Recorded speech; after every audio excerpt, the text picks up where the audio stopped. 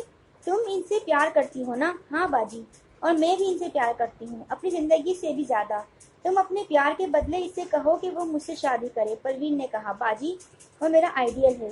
شبنم جیسے رو دی اور اس نے التجا کی۔ آئیڈیل وہ نہیں ہوتا جس سے شادی کی جائے، اور پھر آئیڈیل سے جب شادی کر لی جائے تو وہ آئیڈیل نہیں رہتا، اسے اپنے لیے صرف آئیڈیل رہنے دو، پروین نے مشورہ دیا۔ شبنم نے ہاتھ باندھ کر کہا، مجھ سے میرا پیار نہ چھینو باجی، ورنہ کل شاید اس بستر پر میں ہوں گی جس پر آج آپ لیٹی ہو، مجھے اتنے بڑے امتحان میں نہ ڈالو۔ میں نے جو کچھ کہا ہے اس کا جواب مانگتی ہو۔ پروین تو ایک دم کٹھور ہو گئی تھی۔ باجی میری جان لے لو مگر مجھ سے وہ چیز نہ مانگو جو میں کسی کو دینے کی طاقت نہیں رکھتی، یہ میرے اختیار میں نہیں۔ میں نے یہ سب کچھ تم سے مانگا ہے شبنم، پروین نے کہا، ابھی چھینا نہیں، اور یقین رکھو اگر مجھے جاوید نہ مل سکا تو میں اسے چھین بھی سکتی ہوں۔ باجی، وہ غصے میں چلائی، آہستہ بولو، بلند آواز میں بات کرو گی تو محلے والوں کی باتیں اس دروازے پر دستک دیں گی، اور تم جانتی ہو کہ بدنامی تمہارے لیے ہوگی، میرے لیے نہیں۔ مجھے میرے حال پر چھوڑ دو باجی۔ نہیں، وہ ہونٹ بھینچ کر بولی، میں نے جس چیز کو چاہا ہے اسے پاؤں گی، سیدھے ہاتھ سے دو تب بھی، ورنہ میں انگلیاں ٹیڑھی کر لوں گی۔ شبنم نے کچھ جواب نہ دیا اور اپنے کمرے میں چلی گئی۔ اس کی امی دوا لے کر آ گئی تھی۔ انہوں نے جب شبنم کو بلایا تو شبنم نے کہا، امی رات کی جاگی ہوئی ہوں، مجھے ذرا سو لینے دیں۔ اچھا بیٹی، ماں نے جواب دیا، بلکہ وہ خود بھی رات سے بے آرام تھی اور بیٹی کی بیماری نے اس بے آرامی کا احساس بھی ہونے نہ دیا، اور شبنم کو بھی نیند کہاں آ رہی تھی، وہ تو ایک عجیب دلدل میں پھنس گئی تھی۔ وہ تو کبھی سوچ بھی نہ سکتی تھی کہ اس کی وہ بہن جسے وہ دنیا میں اپنی سب سے زیادہ ہمدرد اور اپنی ذات کے لیے خون تک نچھاور کر دینے والی بہن مانتی تھی، اس کی حریف بن جائے گی۔ وہ اس رات کروٹیں بدلتی رہی، وہ کوئی فیصلہ نہ کر سکی، اور فیصلہ کرتی بھی تو کیا، وہ تو اپنے پیار کو پانے کے لیے ہر چیز سے ٹکرانے کا فیصلہ کر بیٹھی تھی۔ اس نے جاوید کے لیے اس کے ہاتھ میں ہاتھ دے کر قسمیں کھائی تھیں، اور ان دونوں ہاتھوں کو پروین ہی ایک دوسرے سے الگ کر رہی تھی۔ وہ اس وقت کو کوس رہی تھی جب جاوید اس گھر میں آیا تھا اور اس نے اپنے پیار میں ایک حدیث کا اضافہ کر لیا تھا۔ اس نے رات بھر کروٹیں بدل بدل کر کہا، نہیں باجی نہیں، میں مر سکتی ہوں، جاوید کا ہاتھ نہیں چھوڑ سکتی، کبھی نہیں چھوڑ سکتی، کبھی نہیں، کبھی نہیں۔ دوسری صبح جب وہ کالج جانے کے لیے تیار ہوئی تو اسے کسی نے نہ روکا، نہ باجی نے اور نہ امی نے۔ وہ دن جاوید سے مل کر کوئی آخری فیصلہ کرنے والی تھی۔ اس کا چہرہ سستا سستا سا تھا اور وہ آج بے حد اداس لگ رہی تھی۔ حسب معمول وہ گھر سے چلی گئی اور جاوید بھی اس دن وہ اسی ہوٹل میں جا پہنچے جہاں انہوں نے چند دن پہلے سینڈوچ کھائے تھے۔ اس نے جاوید سے کہا کہ وہ اس سے آخری فیصلہ کرنے آئی ہے۔ جاوید نے کہا، ہاں کہو شبنم، اب کیا کہنا ہے؟ جاوید وہ بے حد دکھی آواز میں بولی، وعدہ کرو کہ میں تم سے جو مانگوں گی وہ مجھے دے دو گے اور میری ایک آخری خواہش پوری کر دو گے۔ وہ تمہاری ہمیشہ خواہش پوری کر دوں گا، بتاؤ تو صحیح، جاوید نے بے حد جذباتی انداز میں کہا۔ اس کی شاید ضرورت نہ پڑے، وہ بولی، میں تم سے ایک چیز مانگوں گی، شاید تم دل پر پتھر رکھ کر بھی نہ دے سکو، اپنے لیے تو نہیں، اپنی باجی کے لیے، قسم کھاؤ مجھے دے سکو گے۔ اس نے شبنم کے سر پر ہاتھ رکھ کر کہا، تمہاری قسم، اگر تم مجھے بھی اپنی باجی کے لیے مانگ لو تو دے دوں گا۔ میں تم سے پیار کرتا ہوں شبنم، اور پیار کرنے کا والوں کا رشتہ اٹوٹ آنگن ہوا کرتا ہے۔ اپنے آپ کو بھی کسی اور کے سپرد کر دینے سے پیار کا رشتہ مرا نہیں کرتا۔ میں اسے اپنا وجود دے سکتا ہوں، روح کا پیار نہیں۔ جاوید وہ پیار کے آخری انداز میں بولی، میں اور تم پیار کرتے ہو، مگر میرے گھر میں میری ایک اور بہن ہے۔ اس نے زندگی مایوسیوں اور جدوجہد میں گزاری ہے۔ اس نے میرے لیے وہ کچھ کیا ہے جو میری ماں بھی شاید نہ کر سکتی۔ ہمیشہ اس نے اپنے آپ کو میرے لیے وقف کیا، اور پھر ایک وہ وقت بھی آیا جب اس نے اسے اپنے پیار کا رازدار بنا لیا۔ ہاں ہاں، پھر کیا ہوا؟ جاوید نے تیزی سے پوچھا۔ پھر وہ ان سب باتوں، پیار کے ان بہت سے وعدوں اور تمہاری اپنائیت کا اظہار کو جو تم نے اس سے میرے لیے اپنے لیے سمجھ بیٹھی، تم نے میرے لیے کیا تھا، وہ اپنے لیے سمجھ بیٹھی۔ تم نے میرا نام لے کر تو اس سے سب کچھ نہ کہا تھا، وہ بھی اتنی نادان نکلی۔ پھر اس نے ہماری وہ باتیں سن لی جو ہم نے ایک دن کی تھی، اور ہم اس کے اعتماد اور خاموشی پیار کا شیشہ چکنا چور ہو گیا۔ وہ بیمار ہو گئی اور اب وہ دو چیزوں کی طلبگار ہے، تمہارا ساتھ یا موت۔ بتاؤ اسے کیا دینا ہوگا؟ کسے؟ اس کی غلط فہمی دور کر دیں گے، جاوید نے کہا۔ وہ گھبرا گیا تھا کہ شبنم آج اس سے کہیں الٹی سیدھی باتیں کر رہی ہے۔ شبنم نے کہا، میں نے باجی کی غلط فہمی دور کرنے کے لیے ہر اس چیز کا سہارا لیا جو میرے اختیار میں تھا۔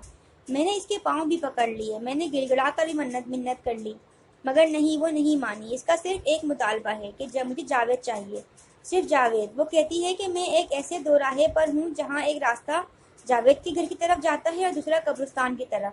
تم مجھے جدھر بھیجو گے میں چلی جاؤں گی۔ پھر تم نے کیا کہا؟ جاوید کے پاؤں تلے سے جیسے زمین نکل گئی۔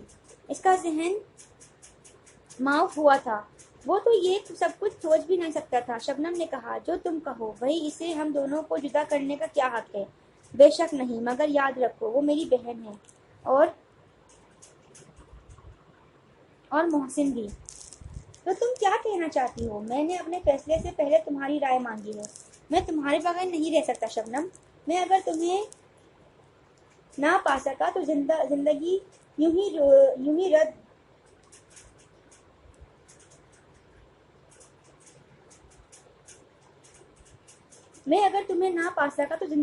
رو دھو کر گزار دوں گا۔ میں اپنے پیار پر کسی ڈاکو کو ڈاکہ نہیں ڈالنے دوں گا، مگر یاد رکھو تم نے قسم کھائی ہے کہ میں جو کہوں گی وہ تمہیں ماننا ہوگا، ایسی ہی قسم جیسے تم نے مجھ سے پیار کرنے کا وعدہ کرتے وقت کھائی تھی۔ ہاں ہاں، مگر کیا تم مجھے چھوڑ دو گی؟ کسی اور سے شادی کرو گی تو پیار مرے گا نہیں؟ نہیں شبنم، ایسی بات زبان سے نہ نکالو، ورنہ کیا؟ آج سے جاوید کی بات کاٹ دی اور بولی، تم جاوید، پروین سے شادی کر دو، یہ میرا فیصلہ ہے۔ میں تمہارے نام کو پوجا کروں گی، یاد رکھو اپنے وعدے سے منحرف نہ ہو جانا۔ اس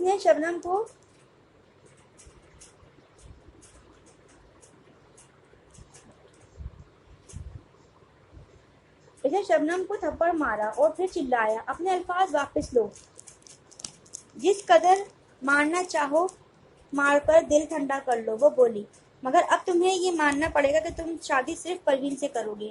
وہ بھی تو میری بہن ہے، میری ہم شکل اور میرا ہی خون۔ نہیں نہیں نہیں، وہ چیخ اٹھا، ہم قسم کھا چکے ہیں، مگر یاد رکھو میں تمہیں بھولوں گی نہیں۔ میری قبر سے بھی اگر کوئی آواز بلند ہوئی تو وہ صرف تمہارا نام ہوگا۔ میں اب بھی تم سے اتنا ہی پیار کرتی ہوں جس کا اندازہ ناممکن ہے، اور یہ پیار اس وقت بھی اتنا ہی ہوگا جب تم پروین کو اپنا بنا لو گے۔ میں ایسا نہیں کروں گا تو پھر بھول جاؤ کہ کوئی شبنم بھی تھی۔ تم خود غرض ہو، تم پیار کا مول نہیں دے سکتے۔ خدا کے لیے میرا اتنا بڑا امتحان نہ لو شبنم، مجھے کانٹوں کی صحیح پر نہ بٹھاؤ، مجھے معاف کر دو، خدا کے لیے مجھے معاف کر دو۔ نہیں جاوید، تم شاید نہیں جانتے کہ یہ فیصلہ میں نے کس دل سے کیا ہے۔ میں نے جذبات کے پتھر تلے اس دل کو کچل کر یہ بات کہی ہے، جس میں پیار کا گھر تھا، جس نے بہت سے خواب دیکھے تھے، اور جو تمہارے ساتھ زندگی بھر رہنے کا فیصلہ کر چکا تھا، مگر اب وقت ساتھ نہیں دے سکے گا۔ تم اب بھی میرے آئیڈیل ہو، اور پھر بھی رہو گے ہمیشہ ہمیشہ کے لیے۔ اور شادی نہ کرنے کی صورت میں تو یادیں اور پیار دگنا ہو جاتا ہے۔ جاوید، وہ چیز جسے تم چاہو اور وہ تمہیں آسانی سے مل نہ سکے زیادہ قیمتی ہوا کرتی ہے۔ تم میرے اور اپنے پیار کا اندازہ تب لگا سکو گے جب تم ایک گھر میں اور ایک ہی آنگن میں کہے نہ لگا سکو گے۔ یادیں دنیا کا سب سے قیمتی سرمایہ ہوا کرتی ہیں، اور ہمارے پیار کی یادیں بھی ہمارے لیے بہت قیمتی سرمایہ ہوں گی۔ کاش تم یہ فیصلہ بدل دو۔ نہیں جاوید، یہ آخری فیصلہ ہے۔ اس نے جاوید کا ہاتھ پکڑ کر چوم لیا اور پیار سے ڈیڑھیائی ہوئی آنکھوں سے بولی، میرا یہ آخری پیار یاد رکھنا۔ پھر وہ تیزی سے اٹھی اور کالج جانے کے بجائے گھر آ گئی۔ اتنی جلدی آ گئی؟ ہاں امی، اس نے کہا، صرف حاضری لگوا کر آ گئی ہوں۔ باجی کی طبیعت جو خراب تھی نا، میرا کالج میں دل نہیں لگتا۔ تو کتنے دن چھٹیاں کرو گی؟ ماں نے دکھ سے پوچھا۔ صرف آج۔ باجی آج اچھی ہو جائیں گی نا؟ میں انہیں آج دوا خود اپنے ہاتھ سے کھلاؤں گی، شبنم نے کہا، مگر ماں کیا جانے وہ کیا کہہ رہی ہے۔ پھر جب ماں گھر کے کاموں میں مصروف ہو گئی تو وہ پروین کے سرہانے بیٹھی تھی۔ اس نے کہا، باجی مبارک ہو۔ کیسی مبارک؟ وہ اب بھی جسے غصے میں تھی۔ میں نے اپنے پیار کو تمہاری ضد کے پتھر تلے دبا دیا ہے۔ صاف صاف بات کرو، جاوید سے تم شادی کرو گی؟ پروین اٹھ کر بیٹھ گئی، یوں جیسے شبنم نے اسے زندگی کا پیغام دیا ہو۔ اس نے کہا، مگر کیسے؟ میں نے اس سے فیصلہ کیا ہے۔ تو کیا وہ مان گئے؟ نہیں مانیں گے تو کیا ہوا؟ میں کون سی اس سے شادی کروں گی؟ وہ آئندہ تم مجھے کبھی جاوید سے بات کرنے نہ پاؤ گی۔ میں کوشش کروں گی کہ کم از کم آپ کی شادی تک اس سے دور رہوں۔ بات کیا ہوئی اور کیسے ہوئی؟ پوری بات بتاؤ۔ پروین کا چہرہ خوشی سے سرخ ہو گیا۔ شبنم نے کہا، آج وہ مجھ سے ملے تھے، ان سے بہت سی باتیں ہوئیں اور میں نے انہیں مجبور کر دیا کہ وہ میرے پیار کی خاطر زہر کا یہ گھونٹ پی لیں۔ شبنم کا خیال تھا کہ یہ الفاظ ضرور پروین کو متاثر کریں گے، مگر پروین پر اس کا کوئی اثر نہ ہوا اور وہ اس سے آگے بات سنتی رہی۔ شبنم کہہ رہی تھی، وہ روئے، چیخے، چلائے، مگر میں نے اپنے پیار کا صلہ مانگا تھا، سو انہوں نے دے دیا۔ وہ تم سے شادی کریں گے۔ میرے جذبات کی لاش پر تمہاری ڈولی سجے گی اور میں جو تم چاہو گی وہی ہوگا۔ وہ اٹھ کر بھاگ گئی۔ وہ اپنے کمرے میں جا کر آج خوب رونا چاہتی تھی، اور پروین وہ بے حد خوش تھی، یوں جیسے دنیا کی سب سے قیمتی چیز اسے مل گئی ہو۔ اس نے خود سے کہا، دیکھا شبنم کتنی اچھی ہے، اب میں بلو سے اس کی شادی کروا دوں گی، وہ بڑے گھر کی دلہن بنے گی، اس نے میری خدمت کا مجھے صلہ دے دیا۔ اور شبنم خود سے کہہ رہی تھی، کاش میری باجی کے مجھ پر احسانات نہ ہوتے، میں محبت کے پلسرات پر چل کر باجی کے ہاتھ لٹ نہ گئی ہوتی، مگر ماں بیچاری اس ادھیڑ پن میں بے خبر تھی۔ اسے کیا معلوم کہ اس کی دو بیٹیاں خود اپنے مستقبل کی معمار ہیں۔ جاوید نیا گھر لے کر وہاں منتقل ہونے والا تھا، مگر وہ گھر چھوڑتے وقت سخت اداس تھا۔ اس نے یہاں اپنا سکون، اپنا مستقبل اور اپنا دل کھو دیا تھا۔ وہ جب بہاریں لے کر اس گھر میں آیا تھا، جب واپس جا رہا تھا تو وہ بہاریں ختم ہو رہی تھیں، اور اب ایک یاد کا پلہ باقی رہ گیا تھا۔ وہ اب شبنم سے اتنی دور جا رہا تھا جہاں نہ وہ اس سے دل کی باتیں کر سکتا تھا اور نہ پیار کی قسمیں کھا سکتا تھا اور نہ ایک ہونے کے وعدے کر سکتا تھا۔ اب وہ پروین سے طویل اور خوش کن ملاقاتیں بھی نہ کر سکتا تھا اور نہ اس کے حسن و جوانی اور کسی چیز کی تعریف کر سکتا تھا، کیونکہ وہ پورا خشک ہو چکا تھا جو اس چمن میں پھول کھلایا کرتا تھا۔ گھر چھوڑتے وقت وہ اداس سا تھا، اور جب وہ گھر سے سامان لے کر چلا گیا تو اس نے شبنم کی نم آلود اور سوجی ہوئی آنکھوں کو بھی دیکھا تھا۔ تو اس نے خود سے جیسا کہا،